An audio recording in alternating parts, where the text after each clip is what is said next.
Allez, on est parti. Aujourd'hui, on se penche sur une série de documents qui dessinent le portrait d'une figure politique assez nouvelle et, disons, percutante. Oui, Rima Hassan. Exactement. Juriste franco-palestinienne, militante et maintenant députée européenne. L'idée, c'est vraiment de décortiquer son parcours, ses positions, pour comprendre un peu ce qu'elle incarne.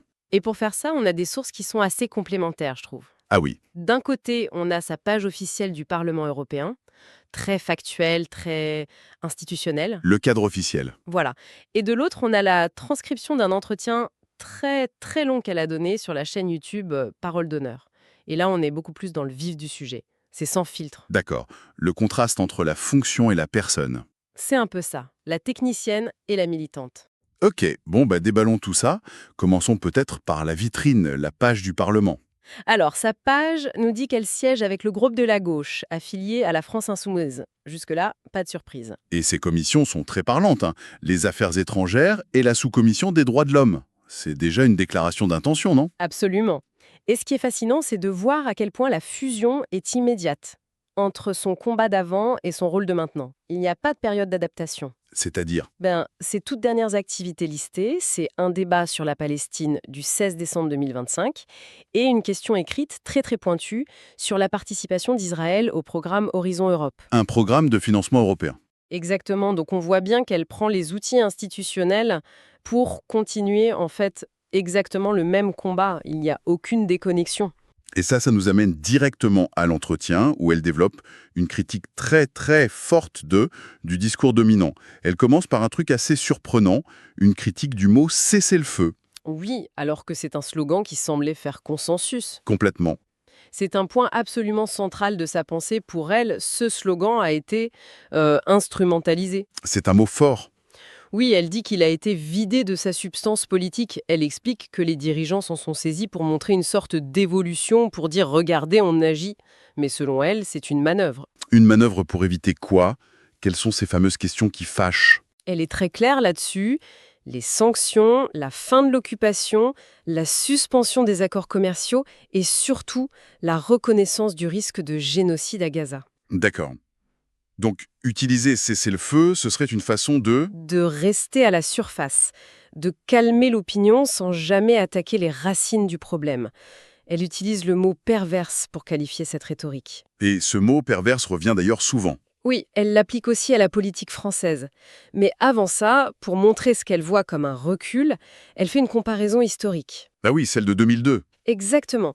Elle rappelle qu'en 2002, le Parlement européen avait voté pour suspendre l'accord d'association UE-Israël. Et elle précise que c'était pour des faits qu'elle juge nettement moins graves. Mais aujourd'hui, Aujourd'hui, elle est convaincue qu'un tel vote serait tout simplement impossible. Pour elle, c'est le symptôme d'un durcissement politique majeur en Europe.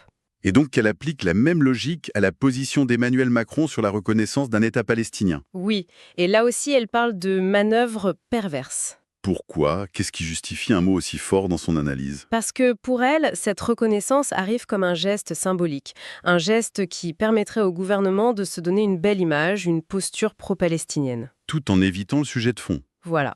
Le sujet qu'elle nomme la complicité de la France, notamment via la vente de composants d'armes. En gros, l'acte symbolique viendrait masquer une complicité matérielle. Et là, on sent la juriste qui parle. Elle s'attaque directement à la réponse de Macron qui renvoie la qualification de génocide aux historiens. Exactement. Et son argument est très technique, mais il est crucial. Elle rappelle le nom complet de la Convention de 1948, Qui est? la Convention pour la prévention et la répression du crime de génocide. Le mot-clé, c'est prévention. Ce qui implique une action immédiate. Précisément. Ça impose aux États une obligation d'agir maintenant, face à un risque. Pas d'attendre 50 ans le verdict de l'histoire. Pour elle, renvoyer ça à plus tard, c'est se défausser d'une responsabilité juridique qui est immédiate. On voit bien la critique intellectuelle, politique, mais l'entretien montre aussi que ce n'est pas qu'un débat pour elle. Cet engagement a un coût très, très physique. Ah oui, L'épisode de la flottille pour Gaza, c'est glaçant. c'est un moment absolument charnière dans son récit. Elle raconte son arrestation, son incarcération, mais ce qui est incroyable, c'est comment elle en parle. La première chose qu'elle dit, c'est « je n'ai rien vécu ». Elle minimise son expérience. Elle la met en perspective plutôt. Elle insiste tout le temps sur ses privilèges. Le passeport européen, la visite consulaire. Elle compare ça au sort des milliers de prisonniers politiques palestiniens qui n'ont, eux, rien de tout ça. Mais même avec ses privilèges, ce qu'elle raconte de son retour est d'une violence. Inouï. Elle est dans l'avion depuis Tel Aviv et elle se fait harceler, insulter, filmer.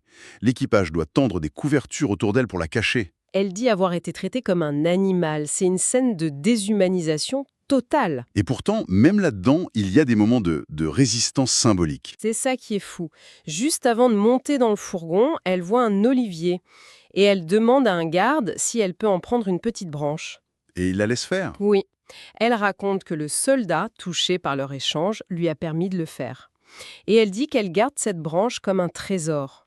C'est ce minuscule acte d'humanité au milieu du chaos. C'est une image tellement puissante. Et il n'y a pas que ça. Dans sa cellule, elle trouve des objets. Oui, des traces laissées par d'anciennes détenues. C'est un passage très émouvant. Elle trouve un chapelet fait avec des noyaux d'olive, Incroyable. des petits médaillons sculptés dans de la mie de pain, un élastique de pantalon brodé, des objets de survie, de résistance silencieuse. Et elle a réussi à les faire sortir en cachette. Comme pour préserver cette mémoire. C'est ça, une histoire secrète qui se transmet de cellule en cellule. Vu cet engagement total, on pourrait croire que la politique, c'était son objectif de toujours. Et pourtant, le plus surprenant, c'est qu'elle dit que c'est un accident. C'est même plus qu'un accident, c'est une vraie rupture de trajectoire.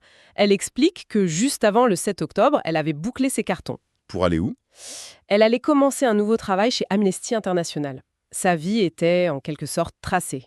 Et qu'est-ce qui a tout fait basculer? Le 7 octobre et surtout la réaction politique et médiatique en France. Elle emploie le mot « étouffement ». Elle dit qu'elle n'arrivait plus à respirer. Et donc, elle a pris une décision radicale. Elle a tout plaqué. Elle est partie s'installer en Jordanie pour, je la cite, se rapprocher des Palestiniens. Et c'est là-bas, alors qu'elle a tourné le dos à la France, que la France insoumise la contacte. Et elle n'a pas sauté sur l'occasion. Au contraire. Non, elle a d'abord refusé. Pourquoi cette hésitation? Pour deux raisons, en fait. La première, le coût personnel. Elle savait qu'elle deviendrait une cible. Et la seconde, c'est qu'elle doutait de son utilité. C'est-à-dire? À ce moment-là, elle avait un canal Telegram très suivi, un vrai outil de mobilisation, et elle se demandait si elle ne serait pas plus efficace là, en lien direct avec les gens, que perdue au milieu de 720 députés européens. C'est un dilemme très moderne, ça. L'activisme numérique contre le travail institutionnel. Qu'est-ce qui l'a fait changer d'avis alors? La conviction qu'il fallait une voix aussi, à l'intérieur des institutions, que les deux combats n'étaient pas incompatibles. Mais elle est d'une lucidité totale sur le prix à payer. Elle en parle? Oui, elle parle de la solitude, de l'épuisement, d'être devenue un paratonnerre médiatique. Et elle a cette phrase terrible qui résume tout, « Il n'y a pas un Palestinien qui va bien ». Ce n'est pas juste elle qui va mal, c'est le Exactement. poids de tout un peuple. Exactement. Ce n'est pas « je », c'est « nous ». Et c'est sans doute pour ça qu'elle ne se voit pas du tout faire une carrière politique. Oui, elle dit qu'elle ne se voit pas faire ça 20 ou 30 ans. Elle parle de démocratiser la politique, de la faire respirer. C'est l'idée de passer le relais. Elle se voit comme un outil pour une mission précise à un moment précis, pas comme une fin en soi. C'est une vision du politique qui est radicalement différente. Alors si on essaie de tout rassembler, qu'est-ce qu'on retient? On a le portrait d'une élue pour qui son histoire personnelle n'est pas une anecdote. C'est le moteur de tout. C'est le cœur du sujet. Son identité de réfugiée née dans un camp informe directement sa critique du droit international qu'elle juge colonial. Et c'est ce qui explique pourquoi, pour elle, la fameuse solution à deux États, Elle n'y croit plus. non, elle la juge caduque. Pour elle, la seule voie, c'est un projet qui intègre une chose, le droit au retour des 6 millions de réfugiés. Son modèle, c'est l'Afrique du Sud, c'est ça? Oui, la lutte contre l'apartheid. Un seul État, avec des droits égaux pour tous, c'est un changement de paradigme complet. Une position qui, elle le sait, se heurte à un mur au Parlement européen. Ah oui, complètement. Elle raconte avoir voulu organiser un événement pour commémorer la Nakba, L'exil forcé de 1948, un événement purement historique. Et il a été censuré par la présidence du Parlement. Ça lui montre bien les limites de l'institution. ce qui nous amène peut-être à la réflexion la plus stimulante. Elle dit « Je ne suis pas une bête politique et j'espère ne jamais le devenir ». C'est la phrase clé. Son parcours n'est pas celui d'une ambition, mais celui d'une nécessité née d'une crise. Et ça nous laisse avec une question, je trouve, assez vertigineuse. Laquelle? L'émergence de figures comme elle, qui voient la politique non comme une carrière, mais comme un outil de lutte temporaire, Ça nous dit quoi sur l'état de nos démocraties? Qu'est-ce que ça signifie quand la politique devient un recours d'urgence pour ceux qui estiment que le système, justement, ne répond plus aux urgences du monde?